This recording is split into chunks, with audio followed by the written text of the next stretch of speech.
Muy buenas tardes. Muy buenas tardes tengan todos los presentes. Mi nombre es Pastor Galicia, Chief Medical Officer de Laboratorios Leti. En nombre del gran laboratorio de Venezuela y de sus empresas hermanas, genéricos venezolanos Genven y Laboratorios Biocontroles, me complace presentarles una actividad que, bueno, desde muchos años me llena de gran gozo, porque es la actividad mensual académica de mi querido hospital Dr. Antonio María Pineda en la ciudad de Barquisimeto.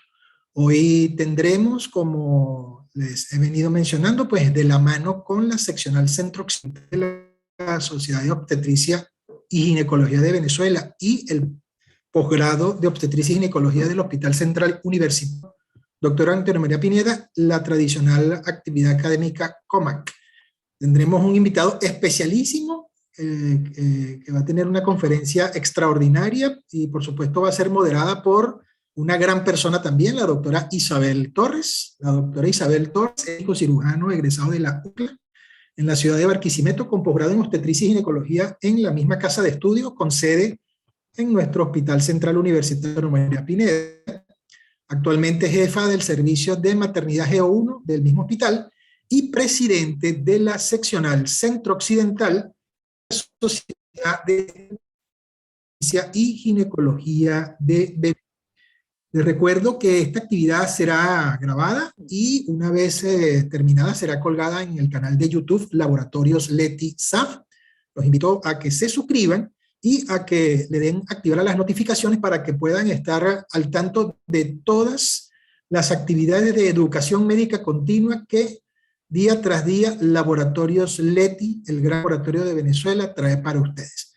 Asimismo, les pido por favor, a partir de este momento, mantengan apagadas sus cámaras, silenciados sus micrófonos, así como cualquier equipo o dispositivo electrónico que pueda causar interferencia con la transmisión de este evento.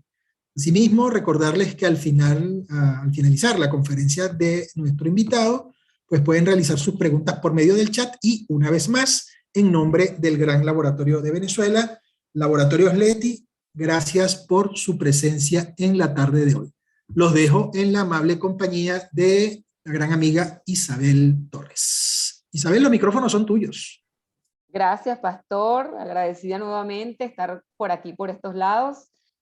Me complace el día de hoy de presentarles nuestra quinta actividad vía online de manos de Laboratorios Leti y de la seccional Centro Occidental. Igualmente, desde el Hospital Central Dr. Antonio María Pineda, en conjunto con los residentes del servicio, en conjunto con los adjuntos del mismo. Es un placer tener hoy un excelentísimo invitado. Estamos en audio, Pastor, disculpa. Sí, se escucha. Sí, estamos completamente en audio. Tranquilo. Como les decía, el día de hoy me complace muchísimo tenerles un duro de la obstetricia como invitado.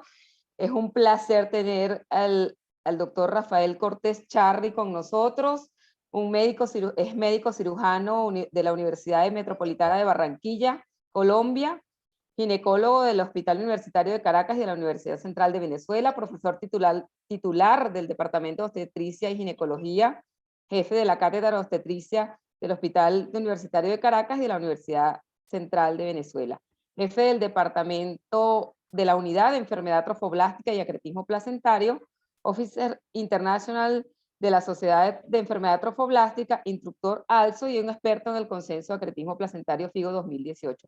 Además de esto, tiene múltiples publicaciones en journals y textos nacionales e internacionales. El doctor Cortés, pues como les he dicho, es un duro de la obstetricia, es un experto en el tema de lo que se llama enfermedad trofoblástica. Hoy tenemos un tema muy interesante. Hoy nos va a conversar sobre la placenta como enemiga del embarazo molar y sus complicaciones o sus consecuencias. Pues las pantallas, doctor, son todas suyas. Bueno, muchas Bienvenido. gracias. Eso para mí es un honor participar en esta actividad. Sé todo el empeño que le ponen tanto las seccionales como el apoyo del laboratorio y de personas conocidas en este ámbito educacional que tanto necesitamos en este momento. Para entrar en materia, saludos a Pastor, gracias por esa presentación. Eso es buenísimo, ser presentado por amigos porque le sacan a uno lo mejor. No presenten la otra parte, por favor. Voy a empezar a compartir pantalla para entrar en materia de lo que queremos. Bien, agradezco también, aquí tuve el apoyo hoy porque estaba entre cirugía, saliendo de una cirugía y no nos daba los tiempos me prestaron el auditorio del Grupo Médico Santa Paula. De verdad que les agradezco mucho haberme ayudado en esta coyuntura de poder llevar a cabo también esta conferencia, y Laboratorios Leti como el laboratorio del sponsor que apoya a esta presentación. Hablemos un poco entonces de la placenta como enemigo. Le pusimos este título como así en el amor en los tiempos del cólera, del embarazo molar y sus complicaciones. ¿Por qué? Porque si bien es cierto, ustedes ven en esta diapositiva cómo la placenta puede abrigar con cariño, es lo que quiere, pues con mucho cariño a ese ser que se está gestando, que está creciendo a partir de los nutrientes y de los intercambios que ella produce como una de sus funciones. Muchas veces tenemos este cuadro también, ¿sí? ¿Cuándo puede ser enemigo ese órgano tan noble? Y voy a empezar esto con una historia clínica. Esta es me encontré este caso de una residente de neurología caminando por los pasillos del hospital universitario, buscando con una hojita en sus primeros días la interconsulta con ginecólogo. Se topa conmigo y yo veo una persona perdida que, bueno, que quería ayudar en ese momento. Mira, ¿qué te pasa? No, estoy buscando la interconsulta con un ginecólogo porque tenemos una joven de 20 años allá que tiene unas manchitas y ha referido también unas irregularidades y queremos como una evaluación en conjunto. Ella me muestra, pero muéstrame, ¿qué tienes allí? Sí, ella tiene esta imagen, vean la imagen de mano izquierda, esa metástasis cerebral, y tenía unas imágenes pulmonares, no sabían de dónde era ningún primario, la evaluación ginecológica era complementaria. Y la primera pregunta que le hice, ¿y ustedes le hicieron HCG a esa paciente? Entonces, HCG, doctor, ¿para qué? Por favor, realícele la HCG. Y este fue el valor de HCG que encontramos. 426,000 miliunidades por mililitro. ¿Sí? Y vean allí, esa paciente, no sé si alcanzan a ver la imagen de mano derecha de la otra tomografía. Esa paciente logramos montar un equipo rápido con radioterapia, con quimioterapia, realmente se actuó muy rápido. Al segundo día teníamos todo el equipo reunido discutiendo el caso y se decide llevar rápidamente a quimioterapia porque ese tumor tenía hemorragia perilesional, perdón. Esa paciente lleva radioterapia y estando recibiendo la radioterapia muere en la sala de radioterapia. Cuando revisamos esta historia de esta paciente, vean que allí en el 2013, este calvario lo empieza la señora desde el 2013, cuando es recibida por un grupo de ginecólogos en alguna de nuestras instituciones o clínicas, y le habían realizado en el 2013 un curetaje por aborto incompleto, y no solo un curetaje, le habían realizado 2 o 3 curetajes porque continuaba sangrando.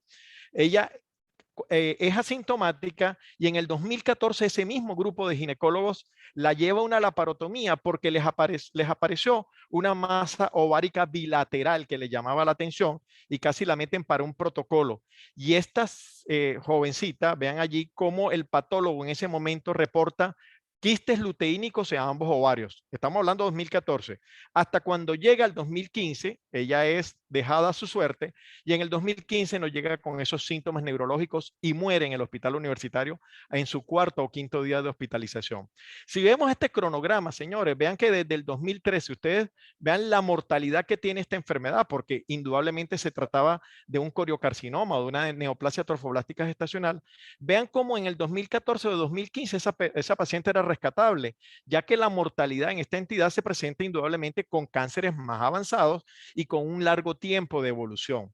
Y da cierta inconformidad el ver que desde el año 93, estos señores Lee y Hertz y Spencer declaran que la única enfermedad que ellos encontraban con una curabilidad inmediata por una quimioterapia era el corioadenoma de Struens, que en ese momento se llamaba así, o el coriocarcinoma.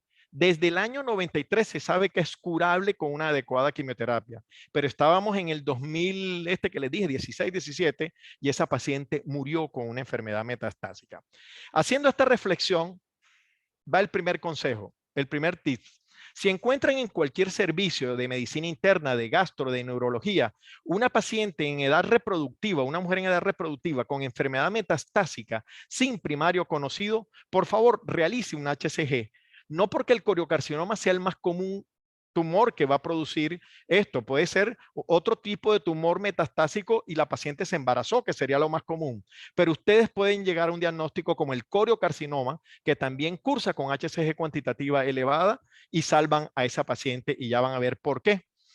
Entonces, ¿cuál es el objetivo que me he planteado después de este caso clínico? Y a través de escenarios clínicos iremos desarrollando los objetivos de que hablemos un mismo término, que ustedes comprendan cuál es la magnitud de lo que yo les quiero hablar y lo que les quiero transmitir, que hay unos factores de riesgo que si identificamos en algunas pacientes podemos no prevenir, pero sí tratar a tiempo la neoplasia trofoblástica gestacional, saber qué rol tiene la quimioterapia y la cirugía en este tipo de enfermedad trofoblástica gestacional y describir los protocolos terapéuticos. Entonces, unifiquemos la terminología primero.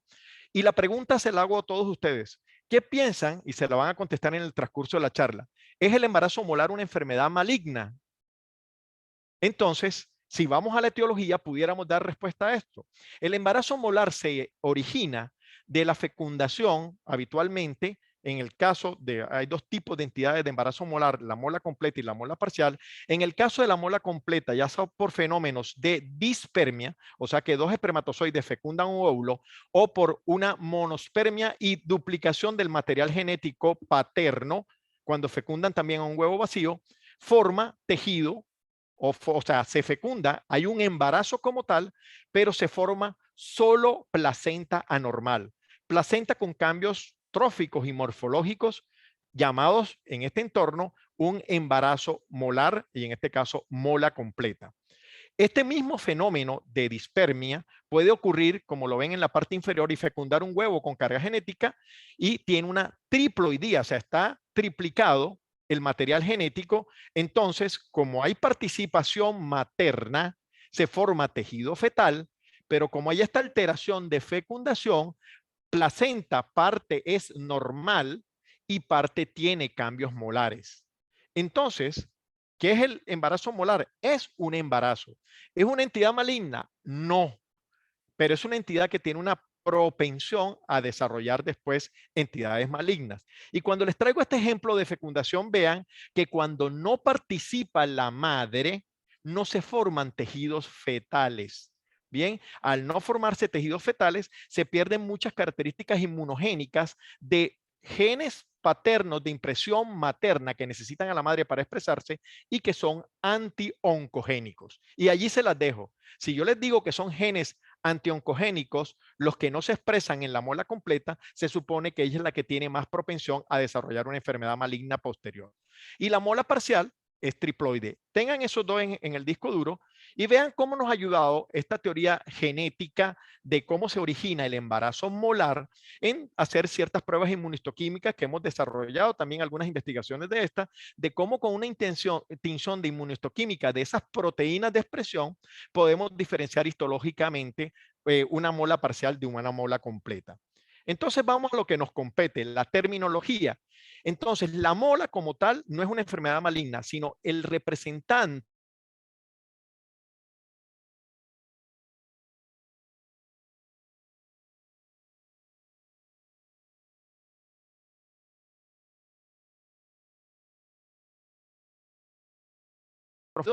tenemos la mola hidatidiforme parcial, la completa y la invasora, y lesiones no molares porque son tumores sólidos. Todo este listado que tienen allí, que no lo vamos a leer porque lo tienen expresado en su diapositiva.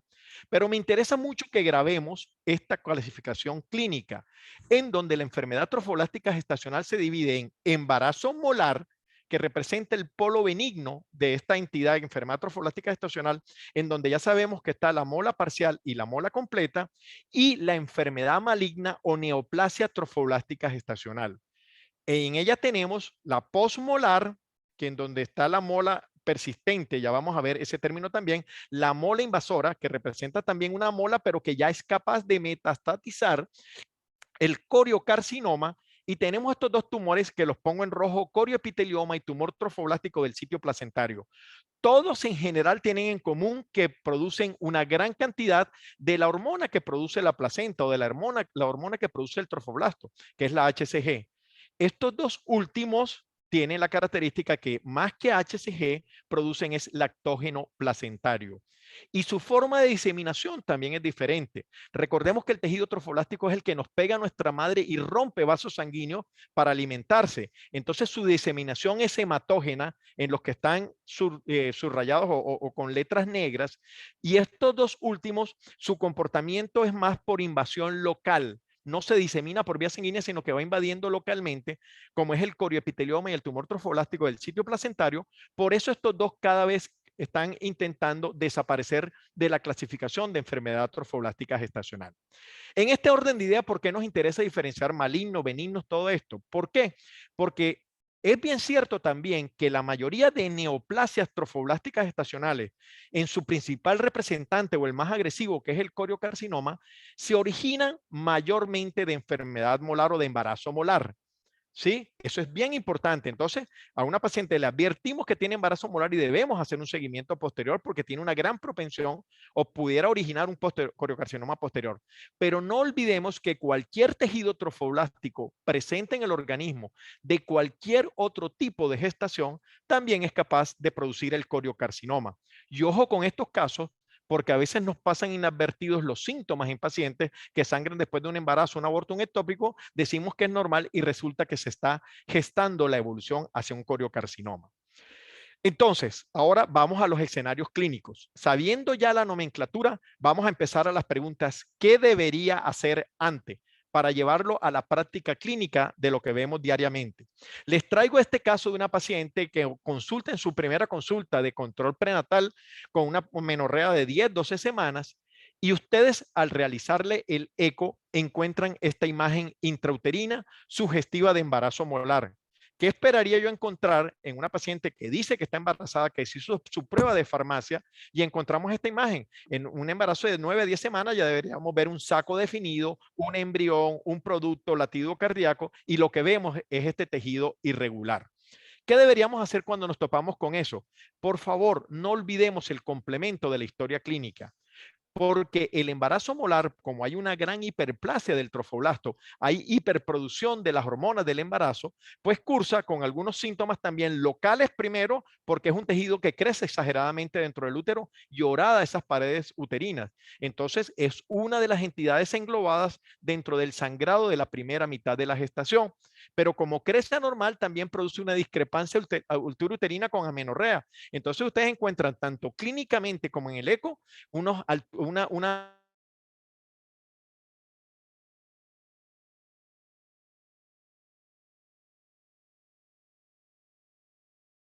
16, 18.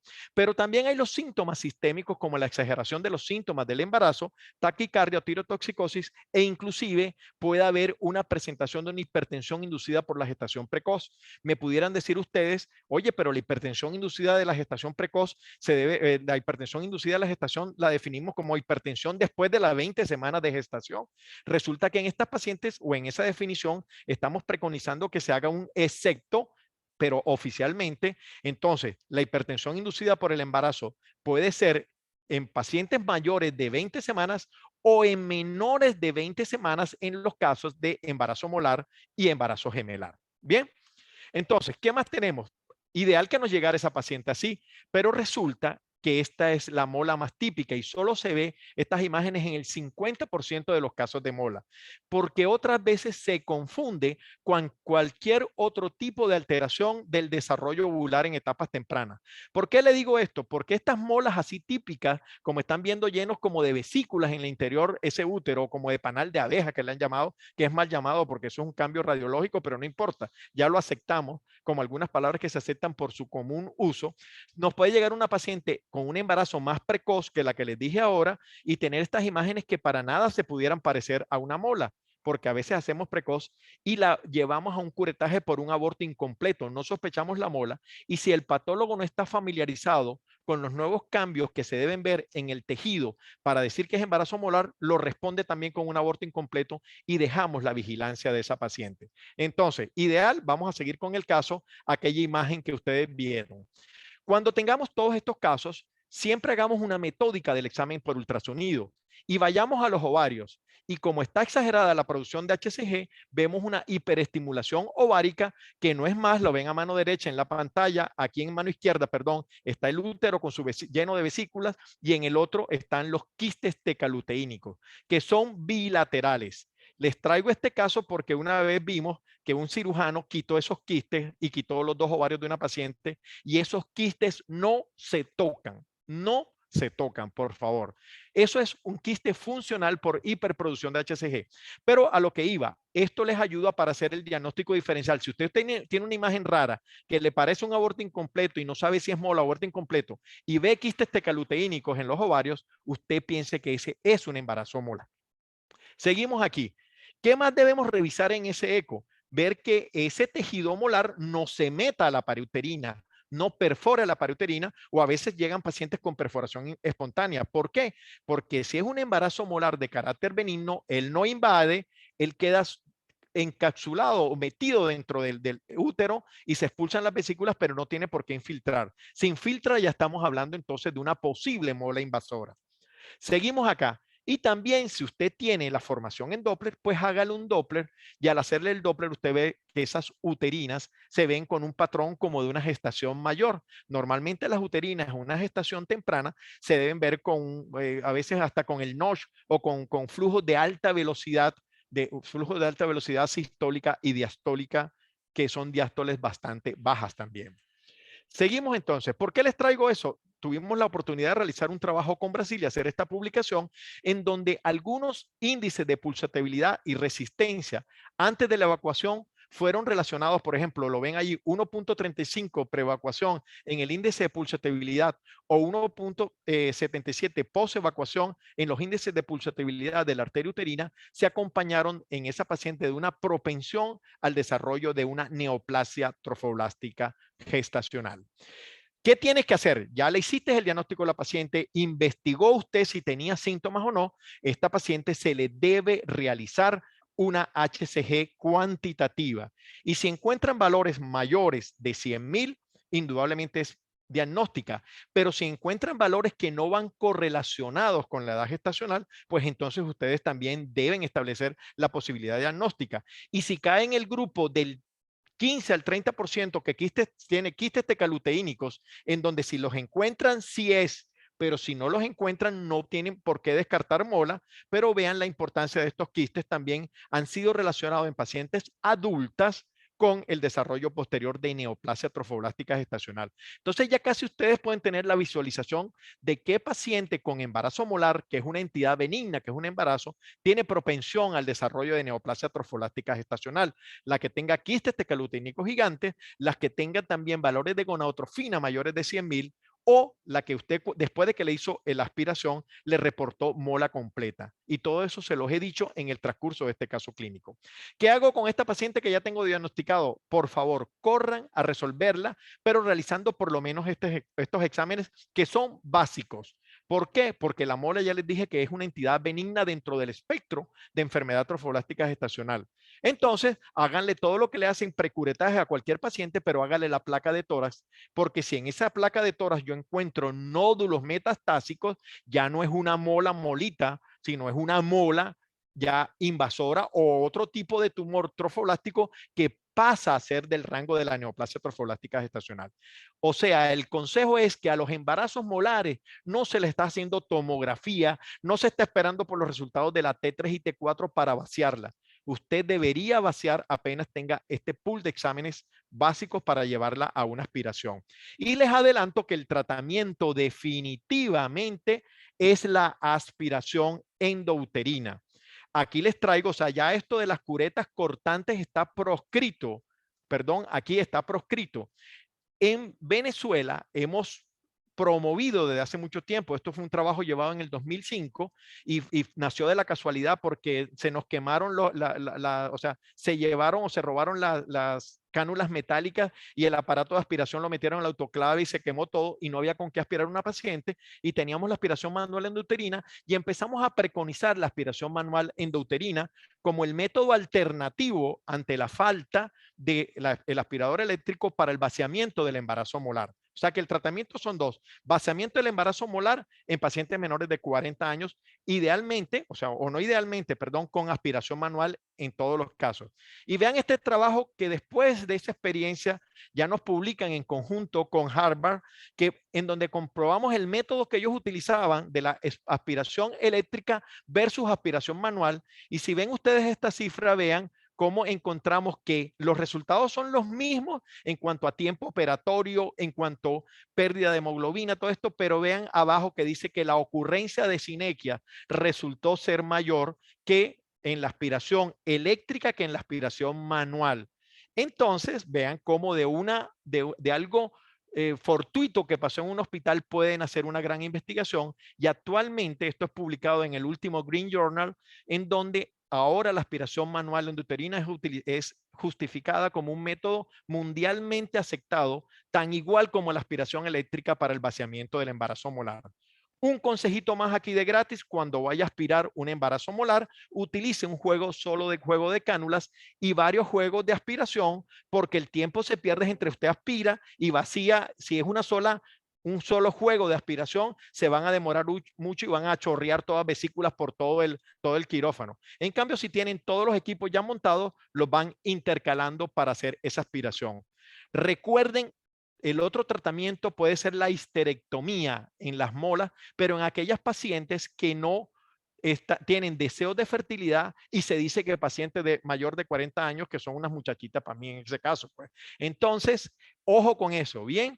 No, la histerectomía debe de hacerse. No toquen los quistes tecaluteínicos, eso está proscrito. Pero antes de hacer la histerectomía, estoy recomendando también, y ya se está recomendando también mundialmente, que hagan una aspiración para reducir el tamaño del útero y que quirúrgicamente les quede más accesible realizar la histerectomía, que es sin anesectomía. Otra pregunta en esta paciente. Entonces ya llevamos esa primera paciente desde su diagnóstico hasta su tratamiento, y es una mola. ¿Se justifica la quimioterapia profiláctica en la mola, que veíamos por mucho tiempo que se preconizaba? Bueno, este metaanálisis que publica Cochrane dice, normalmente puede disminuir la incidencia de neoplasia trofoblástica gestacional, pero vean este otro cuadro, pero retarda 3 veces el tiempo del diagnóstico en las pacientes que lo van a desarrollar. Inclusive estamos exponiendo a quimioterapia a una paciente que tiene una entidad benigna. Entonces, en la actualidad no se justifica, aunque hay unos defensores aférrimos de esto, no se justifica que demos quimioterapia. ¿En quién? En los embarazos molares. Bien, vamos bien. Entonces, vaciamos a la paciente, se le vació el útero. ¿Qué debemos hacer para saber que esa enfermedad está regresando y que no está progresando hacia una neoplasia trofoblástica gestacional? Entonces nosotros debemos hacer valores de HCG cuantitativa semanal hasta obtener 3 valores sucesivos negativos, y si el patólogo nos responde que es una mola parcial, seguimos un control mensual por 3 meses y mensual en el caso de mola parcial por 3 meses y en el caso de mola completa por 6 meses. Ojo, estas pacientes a las que se les deje el útero deben igual en tener un régimen de anticonceptivos, pero no es que le quite el útero la mola y la deja de seguir. No, el quitar el útero también requiere este protocolo de seguimiento. Bien, entonces, ¿con cuál HCG la debemos hacer? Señores, idealmente es que nosotros tengamos estos dos reactivos y debemos preguntarle al laboratorio cuál está ejecutando. Lo malo es que sabemos cómo está nuestra situación, en donde esto resultaría muy caro para la paciente, entonces nos tenemos que conformar con los test existentes en el mercado. Pero los dos que hemos comprobado que tienen mayor validez, y no tengo ningún conflicto de intereses acá, sino esto es a través del tiempo, el laboratorio Siemens InMoLight, el que procesa las muestras por este tipo de ensayo, y el Exis Roche, que son los adecuados para seguir la transformación de una mola hacia una neoplasia trofoblástica gestacional. Cuando en estas pacientes que estamos haciendo el seguimiento sospechamos que se transformó de mola luego de eso, en el 20 a 30% en las molas completas y en el 1 al 5% en la mola parcial, cuando los valores de HCG se mantienen en una meseta en los valores semanales por 4 semanas sucesivas, o 3 valores sucesivos semanales se elevan, o que en la muestra que yo mandé creyendo que era una mola, respondió que no, señor, se equivocó, esto ya es un coriocarcinoma. Allí ya estamos pensando entonces en la transformación o hacer el protocolo de neoplasia trofoblástica gestacional. Traigo la mnemotecnia del 10% porque se habla de meseta o de ascenso en relación a 10% más o menos en relación al valor de la semana anterior. Seguimos. Entonces, ¿qué concluimos en esta parte, en este segmento? La mola no es una entidad maligna, no amerita los estudios de extensión, la histerectomía no garantiza la desaparición o el riesgo de NTG y no está justificada la quimioterapia profiláctica. Vamos a otro escenario que se les ha presentado seguro a ustedes. Realicé un curetaje por aborto incompleto y el patólogo me reportó embarazo molar. Eso pasa bastante. Véanlo acá, que ya la doctora Zapata nos refería casi un 12% que encontró, perdón, 1 a 3%, y el otro nos refirió en México casi un 12%, que muchas muestras que fueron mandadas como aborto incompleto, cuando les rechequeábamos esas láminas, aparecían muchas, o se buscaba mola en esas muestras, aparecían muchas molas que habían pasado inadvertidas.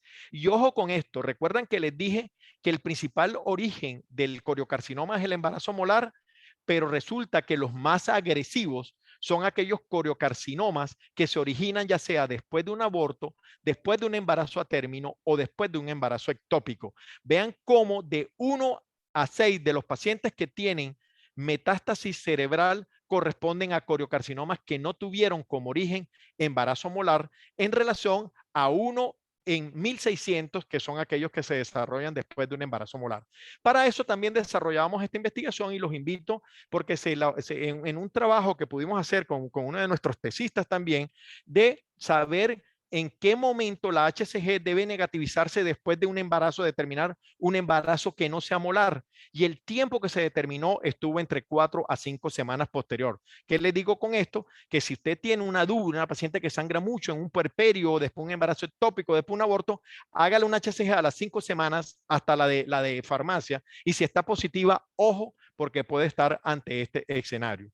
Y también vimos, o estamos tratando de preconizar, que sí, ¿por qué no utilizamos la HCG en todas las pacientes después de un embarazo para captar precozmente de neoplasia? Bueno, esta encuesta nos demostró que cuando vemos riesgo o sea, el gasto que tiene una sola prueba en relación con el costo que tiene una quimioterapia para una paciente, bien valdría la pena en algunas poblaciones de riesgo realizarla. Escenario clínico número 3. Si veo un embrión o feto vivo más un embarazo molar dentro del eco que estoy realizando obstétrico, siempre es una mola parcial. Puede llegar esto a término. Recuerden que mola parcial, los libros nos describieron como toda mola que tiene un producto, un embrión, un feto.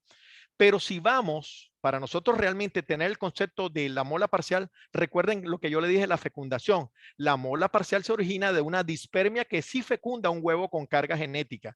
Entonces, yo tengo la placenta que tiene cambios molares, pero para llamarla mola parcial, el producto debe tener malformaciones. Bien, ojo con eso. Así es como se complementa el diagnóstico de una mola parcial, y esta es inviable. Pero también puedo tener este caso, véanlo aquí, realizo este ecosonograma abdominal, o esta es una paciente referida por el doctor Jonel Dimuro que me pide una evaluación. Entonces vean que tenía tejido molar, se ve feto, se ve aquí la cabecita del feto, se ve tejido molar y tejido placentario con la P normal. ¿Qué hacemos en estos casos? Para saber si vamos a continuar, ¿por qué ha podido ocurrir que una fecundación fue molar y una fecundación fue normal? O sea, es un embarazo gemelar en donde se desarrolló parte de un embarazo molar y coexistió un embarazo normal. Entonces salimos con un buen eco. Si encuentro malformaciones, ya sabemos que esto es una mola parcial. Pero si no encuentro malformaciones, realicemos un cariotipo, porque algunos de estos embarazos pueden llegar a término, y esto es con permiso de la paciente que pedí esta foto. Este muchachito nació, es de Anzoátegui, este muchacho nació a término y pudo llegar a término feliz. ¿Qué quiero decir esto? Todo esto debe ser concertado con el paciente y hay flujogramas específicos de tratamiento para manejar estos casos que no nos corresponde para esta exposición. Pero por lo menos trate de descartar malformaciones, porque si tiene malformaciones, usted no va a llevar a término eso. Eso es una mola parcial que debe vaciar ese útero. Bien, escenario 4. ¿Cuándo puedo sospechar? Porque hasta ahora todo después de mola. Usted le dice a una paciente que tuvo una mola y ella le va a decir a cualquier médico, a mí me dijeron que tenía mola. Y si usted la ve con una enfermedad metastásica, usted puede relacionarla. Pero ¿cuántas pacientes no nos pasa esto que les estoy poniendo este escenario 4? Una gestación no molar, la sospechamos que desarrolló una NTG cuando vemos un sangrado de patrón irregular, ya sea en el puerperio, después de un embarazo ectópico, o cuando realizamos muchísimos legrados a una paciente, no son 200 tetras que sabemos realizar en un momento dado, un curetaje, entonces nosotros seguimos legrando y la paciente sigue sangrando. Ojo con eso, eso es un trofoblasto que está invadiendo ya. O tumores similares a hematomas en vagina o pelvis después de un parto. Me refirieron a una paciente que ya vamos a ver con un hematoma un mes después de un parto diciendo que era un hematoma, ¿no? O una paciente que viene de un posparto, de pronto aparece con hemoptisis y haces la placa y encuentras múltiples nodos en los rayos X, o aparición de nódulos uterinos. Tuvimos una paciente que decían, esto es un mioma, oye, pero ella tenía ese mioma un mes antes cuando le realizaron el curetaje, no, nunca lo describieron. ¿Por qué va a aparecer un mioma ahora? Eso es un nódulo de invasión por el trofoblasto. Vean este caso clínico, la que les digo, una paciente referida de otra institución con 3 o 4 semanas con ese gran hematoma como fue referido, bien, y esta paciente resulta que tenía esta placa, múltiples nódulos en el pulmón. Tenemos esta otra paciente que tienen allí múltiples nódulos pulmonares después de un embarazo ectópico, la de mano izquierda. Y la otra, después de curetajes, varios curetajes, debutó en neurología, como la paciente que les presenté al inicio, con una metástasis cerebral. Entonces, repito el consejo, toda mujer en edad fértil con enfermedad metastásica sin primario conocido, debemos realizar la prueba de HCG. ¿Qué hacemos cuando tenemos una paciente entonces con este diagnóstico? Señores, corran, porque esta enfermedad mata rápido, pero se cura rápido. ¿Por qué? Porque son células de reproducción rápida que responden muy bien a la quimioterapia, pero recuerden que son células trofoblásticas, que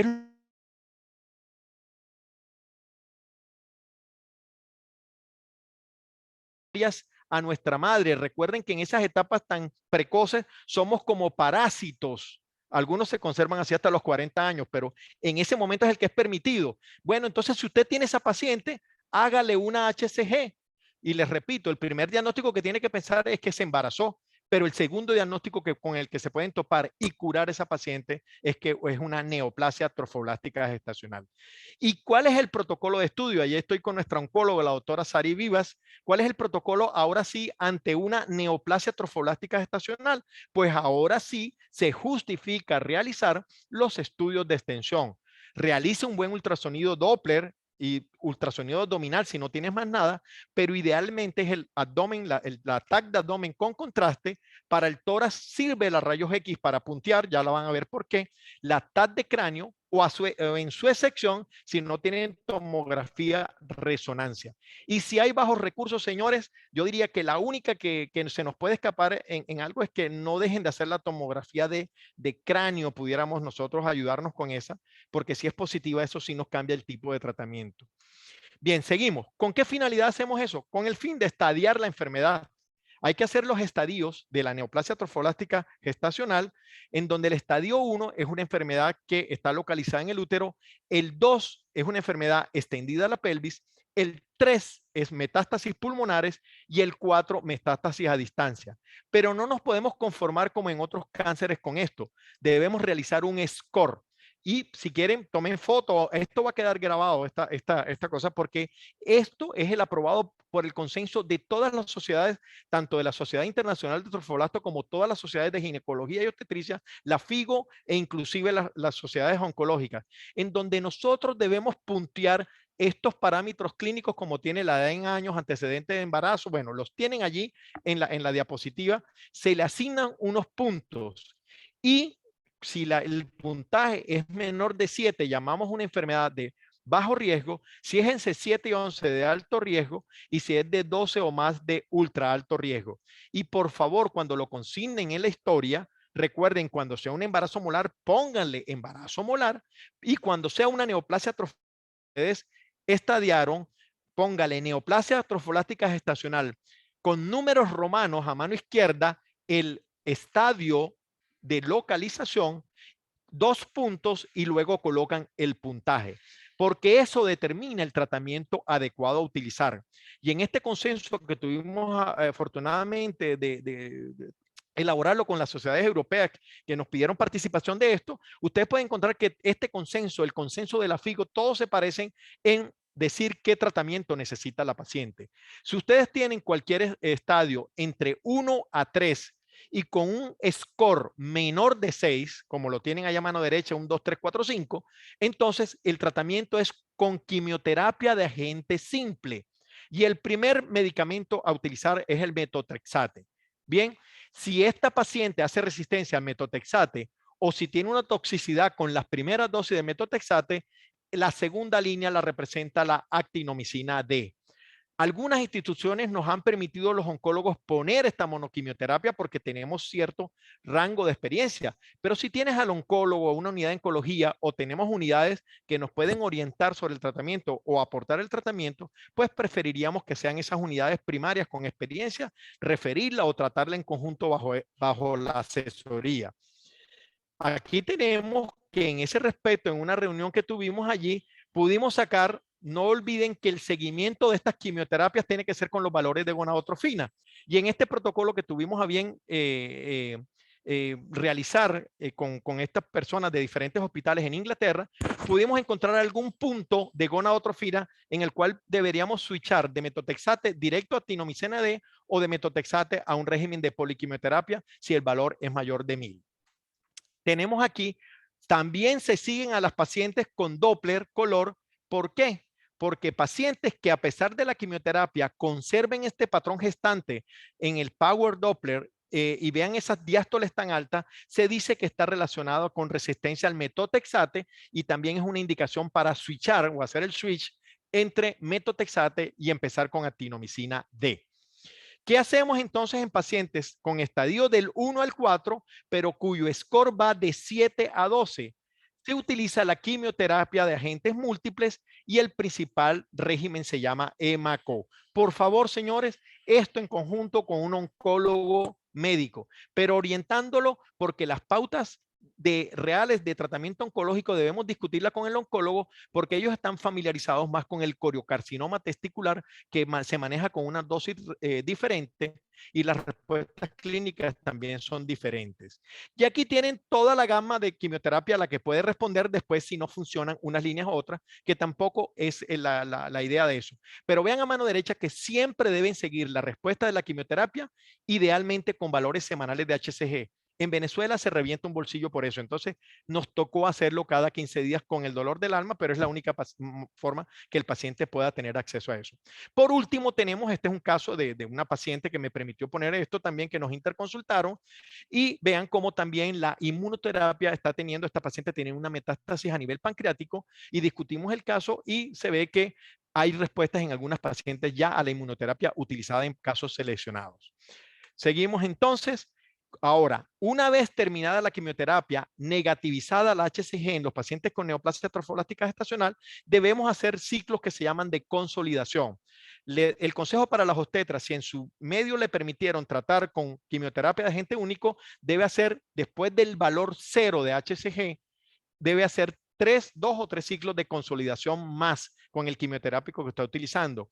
Pero si es una poliquimioterapia, a veces necesita entre 6 a 8 ciclos de quimioterapia dependiendo de la extensión de la enfermedad, recordando que lo vamos a hacer con oncólogo. ¿Qué rol tiene la cirugía? La cirugía tiene muy poco rol en las enfermedades metastásicas. Las tiene más en enfermedad focal y la histerectomía no cura a la paciente con neoplasia. Las cura en aquellas en donde la complementamos con quimioterapia o también en aquellos casos raros, recuerdan, el tumor trofolástico del sitio placentario o el corioepitelioma que tengan evoluciones más de 4 años. O también en nódulos pulmonares cerebrales únicos que no hayan respondido a la quimioterapia o que pongan en riesgo la vida del paciente. Bien, tenemos aquí, por último, vean que en este trabajo en donde se realizó la mortalidad de muchos, bueno, fueron muchos factores que fueron analizados en muchos hospitales de referencia del mundo. Y vean, todos leen esa diapositiva bien, quiero que lean la quinta línea, no, imposible leerla, vamos a resaltarla. Entonces tenemos aquí, vean cómo hay diferencia cuando una paciente es tratada en un centro familiarizado con enfermedad del trofolasto a cuando nos ponemos un poquito a inventar a esta paciente y darle los tratamientos que creemos o creemos que con la histerectomía ya estuvo curada y no la seguimos. Vean cómo baja la mortalidad del 2.1% en pacientes tratadas en centros especializados para enfermedad de trofolasto a 10,6% en pacientes con eso, con neoplasia trofolástica gestacional. Por último, la otra cara de la moneda, paciente de 16 años, enfermedad metastásica en el cerebro, hemorragia peritumoral, nódulos metastásicos en el pulmón y nos llamaron al tercer día. Nosotros cuando teníamos la metástasis cerebrales empezamos el esquema rápido de low dose, pero al tercer día la paciente cae en shock y resulta que tenía una metástasis que le reventó el vaso. Afortunadamente estábamos con medicina enzimática, nos metimos con un cirujano, se le hizo la esplenectomía, se le hizo tratamiento, metástasis cerebral.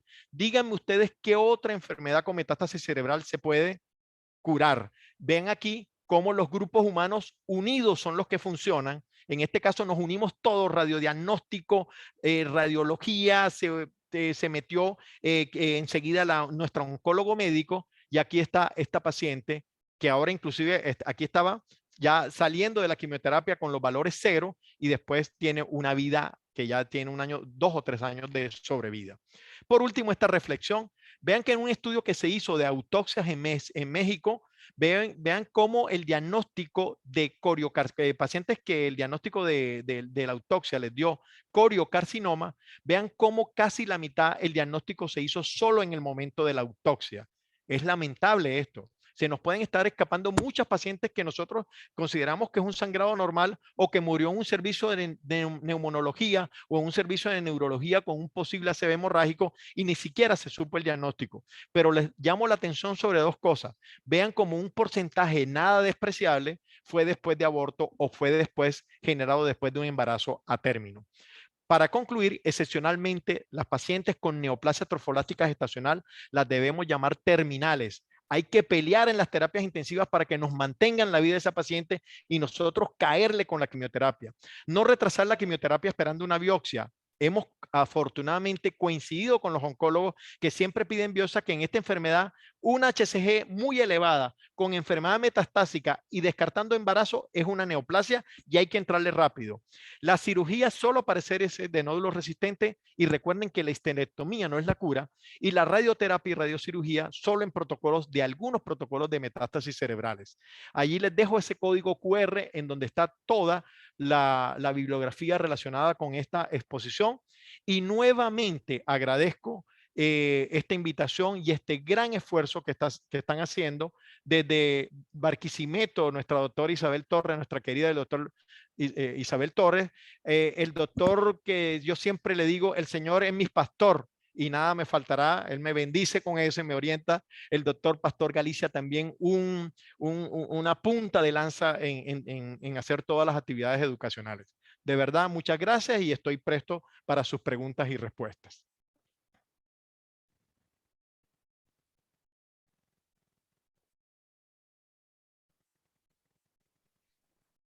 ¿Aló? Por favor, doctor, ¿Aló? ¿me Listo, permite perfecto. compartir pantalla? Ajá, ya voy a Sí. dejar de compartir. Gracias.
Doctora Isabel, abre el micrófono, que creo que está cerradito el micrófono.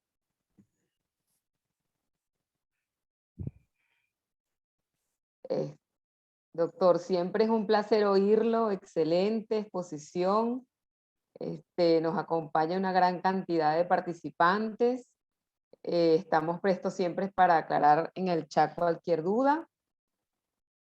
Y por supuesto siempre he dicho que ¿sí me oyen? Perfecto. ¿Me oyen? Sí, Sí, perfecto. perfectamente. Siempre he dicho que el embarazo sigue siendo un estado fisiopatológico, digamos, de la mujer. A pesar de que muchos libros lo describen como un estado normal de la mujer, pues siempre se las trae siendo normal o en condiciones anormales. Por supuesto que el embarazo molar no escapa de toda esta descripción. La neoplasia trofoblástica gestacional sigue siendo una caja de sorpresas siempre en la mujer. Siempre tenemos que llevar un buen control del mismo. Por supuesto, de la mano del especialista, el obstetra y el especialista médico tratante.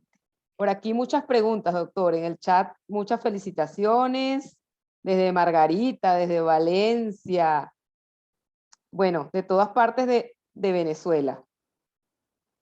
No se hacen esperar las preguntas. No sé si Pastor tenía algo que decir. Bueno, en primer lugar, bueno, agradecerle a Rafael pues, su extraordinaria conferencia y por supuesto, como él dice, pues yo me pliego de sus palabras cuando menciona que siempre es agradable estar entre amigos para que, bueno, resalte lo bueno de uno y no las otras cosas. Pero de verdad, en esta oportunidad, sencillamente, tu conferencia fue muy, muy didáctica y eso se ha visto reflejado en los comentarios del público. Entonces, bueno, nada, agradecido a todos por los comentarios. Isabel, puedes continuar con las preguntas. Si quieres, también te puedo ayudar para irte pasando también, ¿no? Ya, Para ayudarte con eso. Por acá las tengo, pastor. Aquí. Vale, vale. Por aquí dice, buenas noches. ¿Hay un patrón de edad para riesgo de patología placentaria o enfermedad molar? Excelente pregunta. Entonces, el patrón de edad lo vieron reflejado un poco en el score. Pacientes mayores de 40 años tienen una propensión a embarazo molar porque recuerden, ya va que empezaron a hacer un trabajo aquí al lado con un martillo, con un cincel. Se me acabó el arriendo. No, perdón. No, tranquila. Va a tener que pagar doble. Sí, ya voy a pagar. No, mentira, estaban haciendo el trabajo ya. ¿Me alcanzan a oír, no? ¿Sí se oye bien? Sí, doctor. Perfecto. Entonces, miren, pacientes mayores de 40 años, ¿por qué? Porque esos óvulos han estado en reposo mucho tiempo, han estado en ese periodo que llamamos de dictioteno de la segunda meiosis, de la primera meiosis, perdón, en el periodo de congelación. Entonces pueden muchos de ellos quedarse sin carga genética. Entonces sí hay una propensión tanto para hacer embarazo molar o también para hacer luego de un embarazo molar una neoplasia trofoblástica gestacional. Pero nos llamaba la atención este trabajo que hicimos con 1000 pacientes, que hicimos también en conjunto, inclusive después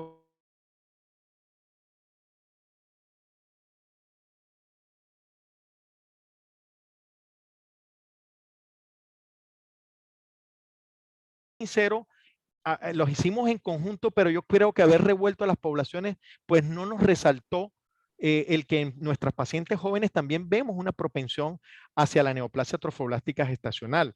Claro, se embarazan más jóvenes que mayores de 40 años, que puede influir como una variante en los resultados que estábamos obteniendo. Pero sigo pensando que en nuestra población hay un cierto riesgo en las pacientes jóvenes. No fue totalmente demostrado en los dos estudios, uno que hicimos directo con Brasil de los 1000 pacientes y luego en el estudio comparativo con la población de Norteamérica. Excelente. Bueno, por aquí, excelente tema, excelente expositor, excelentísima conferencia, excelente como siempre, profe. Saludos desde Valencia, excelente ponencia. Mil gracias, doctor. Muy buena conferencia. Tenemos otra pregunta por aquí. Saludos, doctor Cortés. Excelentísima ponencia. Por aquí dice, ¿cuál es la dosis del metrotexate Perfecto. Bien. Ajá. y de la Dosis de- actinomicina D? Perfecto. Entonces, dosis de metotrexate. Tenemos dos esquemas y los dos tienen igual respuesta. Usted puede escoger con el que su institución empieza a desarrollar y empieza a desarrollar sus propias observaciones. El primer esquema, que es el utilizado en el Charing Cross Hospital, es básicamente de 50 miligramos intramuscular interdiario por una semana, alternado con ácido folínico. Me gusta siempre los esquemas que alternan con ácido folínico. ¿A qué me refiero con eso? El régimen es de metotrexate, 50 miligramos intramuscular, un día sí, un día no, un día sí, un día no, del día 1 al día 8. Y en el día 2, 4, 6 y 8, después, 24 o 36 horas después de haber aplicado intramuscularmente metotrexate, se debe dar ácido folínico, no ácido fólico, folínico, porque recordemos que el metotrexate actúa sobre la tetrahidrofolato reductasa. Entonces tenemos que realmente aportar el sustrato, que el producto final que pudiera estar destruyendo en las células normales para disminuir toxicidad. El otro esquema, que también es válido, lo utilizamos por mucho tiempo, es 1 miligramo por kilogramo de peso día, ¿sí? También igualmente alterno 1, 3, 5 y 7, y a las 24 a 36 horas en los días 2, 4 a 6 y 8, después de la dosis de metotrexate, poner ácido folínico 15 miligramos por vía oral. 15 miligramos. Ahora, ¿qué es lo que pasa? Afortunadamente en Venezuela no sé por qué estamos consiguiendo ahorita eso. Bueno, llegó un momento en que estábamos, pero ya ustedes no me pongan a hablar de eso porque se me sale aquí, bueno. Entonces, pero ahorita estamos teniendo presentación oral. Pero les brindo una alternativa que aprendí en el Hospital Durán con la doctora Marinette Bianconi. Es que las ampollas de ácido folínico se pueden llevar por conversión a la dosis que necesitamos y dar por vía oral la dosis de 15 miligramos. Hacemos una dilución de la ampolla, hacemos el cálculo farmacológico y podemos dar esos 15 miligramos por vía oral. Totalmente válido también cuando no tengamos el recurso de las tabletas. Y válido por un instituto oncológico de gran prestancia en el tratamiento de enfermedad trofolástica gestacional. Excelente alternativa, doctor. Bueno, por aquí otra pregunta dice... Perdón, doctor, la actinomicina D me preguntaron también, creo.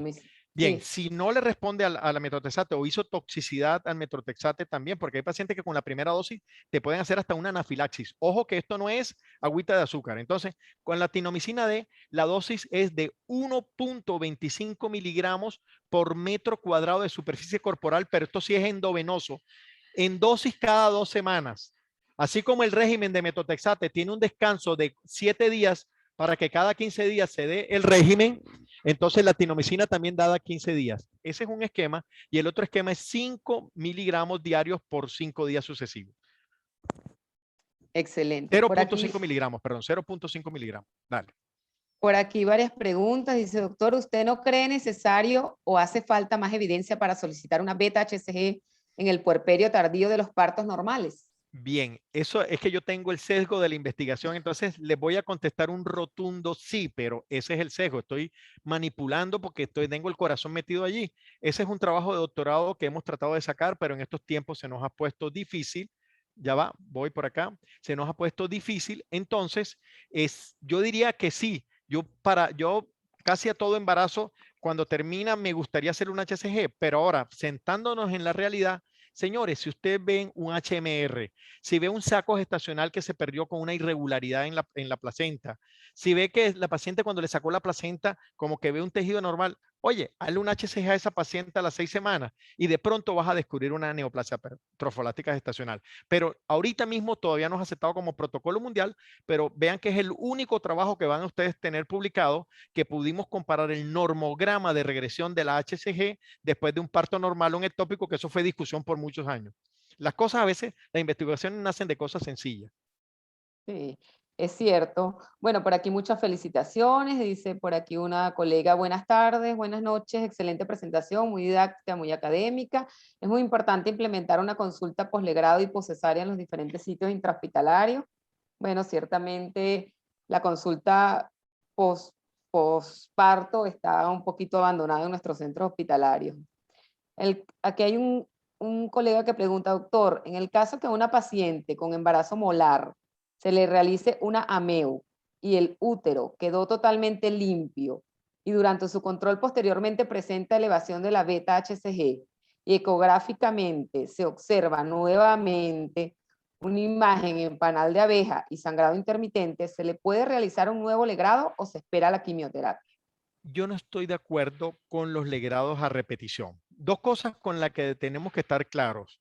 Tenemos que trabajar con curvas de HCG y no con valores aislados. Ojo con eso, que es un error muy común. Se le elevó un HCG, vamos a ponerle quimioterapia a la paciente. No, tranquilos, ¿sí? Si la paciente estaría muy sintomática, pues ya con un sangrado, pues hay que vaciar, o sea, existen los sangrados por indicación de hemorragia. Claro. Pero yo les diría casi que en un 70%, 80% de las pacientes no las volvemos a alegrar, sino si vemos que está, además de ese síntoma, acompañado de una no regresión del HCG o que ascendió, se conserva en meseta, póngale el tratamiento rápido con quimioterapia, que usted va a ver respuesta a eso. Yo inclusive he utilizado el metotrexate para retención en nódulos, una cosa que hemos llamado secuestro trofoblástico, antes de la operación, porque eso se vasculariza mucho y es increíble cómo la quimioterapia recoge esa vascularización. No, pero ya no en los focos metastásicos. Ojo que ahí hay que trabajar con bajas dosis, pero eso lo saben bien los oncólogos. Sí, evidentemente tiene que ser bien estudiada en vez de hacerle grado y aspiración y aspiración y aspiración de la Por ahí paciente. estamos moviendo una cierta cosa. Hemos preconizado también qué rol tiene la histeroscopia. Y bueno, esperamos que tengamos algunas noticias sobre algo que estamos moviendo de realmente seleccionar a los pacientes que van para un legrado. Por aquí dice que afortunado tenerlo como especialista y con una gran experiencia en esta enfermedad tan desconocida hasta el momento que ocurre. Gracias por tanto profesionalismo. ¿Cuánto tiempo es el control en patología molar? ¿Y solo es con HCG?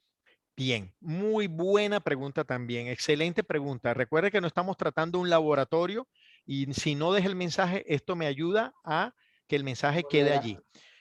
Debemos hacer, yo puse ese seguimiento semanal, pero es un seguimiento clínico y paraclínico. Muy buena esa pregunta, porque entonces no había dejado yo claro. Señores, enzimático con ese paciente, medicina enzimática encima de él para nosotros detectar por qué. Porque no siempre la cantidad de HCG se corresponde a la agresividad del tumor. Entonces podemos encontrar un HCG que se nos salió del rango normal y de pronto encontramos un foco metastásico o un foco intramural muy grande que está casi perforando a la paciente. Entonces, sí, señores, control clínico e inclusive también el control ecográfico a las 3 o 4 semanas la tienen muchas instituciones instauradas. Entonces, muy buena la pregunta. Seguimiento clínico y paraclínico. ¿Cuál es el porcentaje de riesgo que repita una mola, Bien, es de 1 en 39 para pacientes que han presentado embarazo molar, pero hay una sola entidad. Si ustedes me dicen, tenemos que hacerle cariotipo a toda la familia de la mola, no hay una tendencia así, o sea, esto no se hereda, esto es un proceso que pasó en el momento de la fecundación, como se los expliqué idealmente allí.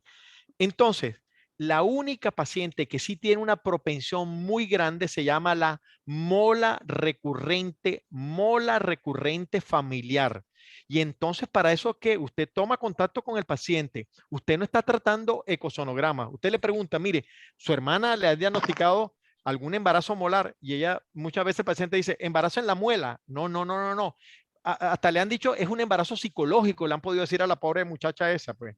Entonces, sí, doctor, y en una prima tuya, en una tía, eso se llama mola recurrente familiar, cuyo porcentaje de repetición es mayor porque esta es la única, muy rara además dentro de las mismas molas, que está asociado a una alteración en el brazo corto del cromosoma, corto o largo, se me olvida ahorita, del cromosoma 19. Ok. Por aquí, doctor, ¿en Venezuela hay algún fellow de enfermedad trofoblástica gestacional? La respuesta es no. Esperemos, vamos a esperar. O sea, siempre he tenido la ilusión de hacerlo, no ha sido fácil. Nuestros residentes tienen una consulta ya diaria en donde indudablemente ha impactado mucho todo esto de la consulta online, que hemos tenido que hacer consultas online, pero bueno, es una inquietud que está bien dada. No, no lo hemos podido lograr, pero nunca es tarde. Vamos a ver. Siempre hay que trazarse metas y a lo mejor tenemos algunas noticias sobre eso. Así es. Bueno, por aquí también buenas noches, excelente. Una pregunta, ¿se pudiera pasar en una mola después de una cesárea donde se realiza un eco y se reportan restos ovulares? Bien, va a ver cómo es buena pregunta también. Entonces, voy a replantear un poquito y si no estoy plasmando lo que me están preguntando, por favor me pueden corregir porque para eso estamos. Entonces, aquí leía Arnaldo Ojeda, dispuesto a aperturarla en Valencia. Muy bien, mira. Entonces, vamos a replantear la pregunta. Si yo estoy seguro que saqué mi placenta completa, la paciente sigue con un patrón irregular en el puerperio de sangrado, que normalmente debe ir la progresión, recuerdan, rojos, rosados y blancos. Eso es lo que nos enseñaron en el Uranga. Bueno, no saquemos esos libros porque nos sacan la cuenta. No, mentira, perdón, en el último Celular. en el último de Camilo, no sé. Entonces, vean aquí, si usted encuentra después de ese vaciamiento del embarazo molar que aparece en un tejido anormal y ese tejido penetra en el miometrio, ojo que ese caso puede ser una neoplasia trofoblástica gestacional post embarazo a término y es muy agresiva. ¿Qué tengo que hacerle? Una HCG. Bien, una HCG, hágale. Ahora, si usted me pregunta qué es lo más común, sí que le dejaron resto. Eso no lo deje de pensar, pero no deje escapar de pronto una neoplasia. Y si además de esto le aparece que ya tiene un nodulito sospechoso en el pulmón, ojo, ojo con esto. Por aquí, felicitaciones, doctor, por tan excelente conferencia. Vamos a Podría escribir aquí dejar, ajá, su el correo, correo. vamos a dejarlo aquí. Ya voy a anotarlo acá, listo. Ajá. Dale, si quieres otra pregunta. Por aquí, felicitaciones.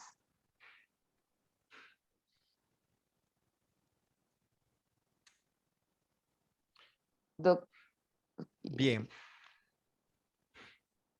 Por aquí, felicitaciones desde Margarita, felicitaciones desde... Mi tierra querida Margarita, ya atendí el primer parto, imagínate tú en el Hospital Luis Ortega, estando en cuarto año de medicina. Por allá lo recuerdan, por aquí está. Margarita Isa, presente. Ajá, Isa, adelante. está dándole la vuelta otra vez al carro, ya esas son las primeras otra vez. Aquí ¿Qué pasó, pastor? Ay, ¿qué ha pasado? Aquí el doctor dejó su Gmail, Rafa CORT 083, así, Sí, doctor. ese es el año de nacimiento. Ya le Pues, creo. pero antes o después de Cristo. Dale, listo. Exacto.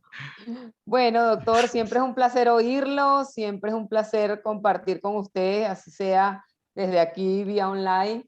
Bueno, corriendo un poquito hoy, me perdonan esa que sé que les pegó un susto, pero es que estaba una cirugía, se retrasó y tuvimos que hacer eso. Y gracias otra vez, tengo que ponerlo porque me prestaron el auditorio, ya. Nos logró estresar, pero bueno, esperamos nuevamente tenerlo por aquí con nosotros, hablar sobre acretismo, el acretismo placentario que bastante nos mortifica a todos nosotros que estamos en estos grandes hospitales donde manejamos grandes patologías. Sé que esa charla está en deuda, Así que anótelo. No, y estoy a su orden con ese mail para interconsultar ahorita que estamos por redes. De verdad, cualquier caso que tengan en cualquier parte de la nación, con mucho gusto. Es otro sueño haber elaborado la red. A lo mejor nos hemos quedado en esto, es imposible tratar de hacer varias cosas, pero bueno, aquí estamos. Pero presto mi servicio y si yo no sé, yo voy a llamar a otro, a un amigo, o llamamos al Charing Cross, hacemos algo. Cuando yo no entiendo algo, hay que pedir ayuda, pues. Pero lo que yo puedo ayudar desde mi cosa para un paciente que es rescatable, lo haré con mucho gusto en las interconsultas. Es así. Muchísimas gracias, doctor Cortés. Muchísimas gracias a Laboratorios Letis, porque siempre está presto para todas nuestras actividades académicas y no académicas. Muchísimas gracias también al todo el personal del Hospital Central Antonio María Pineda que pudo asistir y pudo conectarse aquí dentro de la vía online. Más de 100 participantes estaban allí con nosotros. Agradecida siempre la seccional Centro Occidental por estar presente aquí con nosotros. Y Pastor, agradecidísima contigo y con Laboratorios Leti, por supuesto. Muchas gracias, doctor. Buenas noches. Bueno, no me queda sino despedir y agradecerles a todos, en especial pues a Rafael, pues una vez más por su excelente conferencia, tan ameno como siempre, tan ameno y tan académico como siempre, y por supuesto pues a Isabel, siempre bella y dispuesta. Sé que está de reposo, pero ahí estás al pie del cañón como siempre. No quería finalizar sin antes, permítanme un segundito, compartir acá, porque bueno, también hay que hacer como dicen la cuñita, ¿no? Entonces los quiero invitar para mañana, como parte de nuestras actividades de educación médica continua, un par de actividades que tenemos de la mano de los amigos de la Sociedad Venezolana de Urología para hablar de infecciones urinarias. Tenemos un webinar a las 5 de la tarde y un live para todo público a las 6 de la tarde. No dejen de estar allí presentes a través de nuestras redes sociales. Y bueno, no me queda sino darles a todos los presentes, más de 100, casi 200 personas que estuvieron presentes, darles las gracias pues por su presencia y los esperamos entonces hasta el próximo COMAC, ¿no, Isabel? Sí, Próximo mes, Dios Esperamos mediante. El último Así es, miércoles bueno. de cada mes. Una cuñita, Perfecto. tenemos el viernes la conferencia de Comet, inscríbanse en Ecomet, el viernes tenemos algo sobre acretismo allí. Un abrazo. Es verdad, cierto. Bueno, ante todo en la academia, así es. Bueno, un gran abrazo para todos y feliz noche. Gracias a todos. Chao.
Bueno, chao. Gracias, Isabel. Éxito. Cuídate mucho. Que te mejores pronto.